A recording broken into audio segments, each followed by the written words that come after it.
احمد فراز کا اصل نام سید احمد شاہ تھا اور وہ 12 جنوری 1931 کو خیبر پختونخوا کے شہر نوشہرہ میں پیدا ہوئے تھے۔ ان کے والد سید محمد شاہ فارسی کے ممتاز شاعروں میں شمار ہوتے تھے۔ ان کے والد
جن میں آدم جی ادبی انعام، کمال فن ایوارڈ، سرارہ امتیاز اور ہلال امتیاز کے نام سر فہرست ہیں۔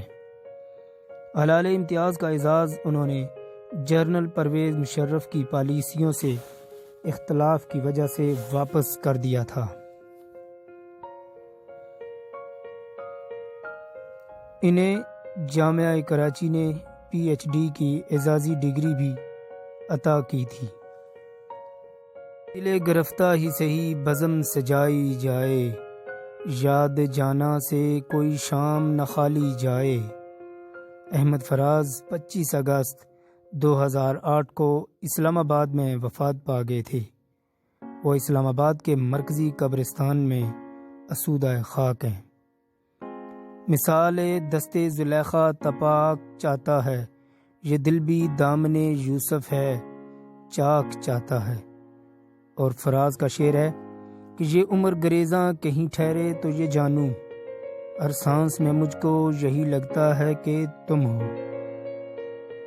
ان کی انقلابی شاعری میں ہوئی ہے شام تو آنکھوں میں بس کیا پھر تو، کہاں گیا ہے میرے شہر کے مسافر تو۔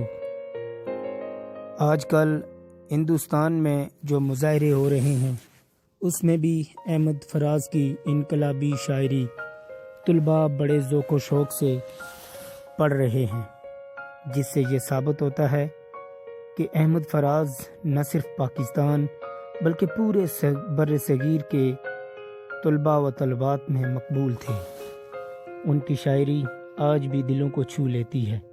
ان کا شعر ہے کہ وہ لاکھ زودے فراموش ہو فراز مگر، اسے بھی مجھ کو بلانے میں ایک زمانہ لگا۔ احمد فراز بلا شبہ پاکستان کے نوجوان نسل کے شاعر کہلاتے ہیں۔ ان کی کئی ہوئی غزلیں اور شعر آج بھی نوجوانوں میں خاصے مقبول ہیں۔ وہ ایسے شاعر تھے کہ جنہوں نے ہمیشہ آمریت کے خلاف قدم اٹھایا۔ اپنی انا کو اور اپنی شاعری کو دنیا کے سامنے پیش کرنے میں وہ کبھی بھی نہ ہچکچائے۔ یہی بات ہے کہ ان کا شعر ہے کہ ایسی تاریکیاں آنکھوں میں بھی بسی ہیں کہ فراز رات تو رات ہے، ہم دن کو بھی جلاتے ہیں چراغ۔ جب انہوں نے جنرل پرویز مشرف سے بغاوت کی تو انہیں جلا وطنی بھی اختیار کرنی پڑی۔ ان کے شعر آج بھی پاکستان کے تعلیمی نصاب میں شامل ہیں۔ اگر آپ کو ایسی مزید اور اچھی ویڈیوز درکار ہیں تو ہمارے چینل کو سبسکرائب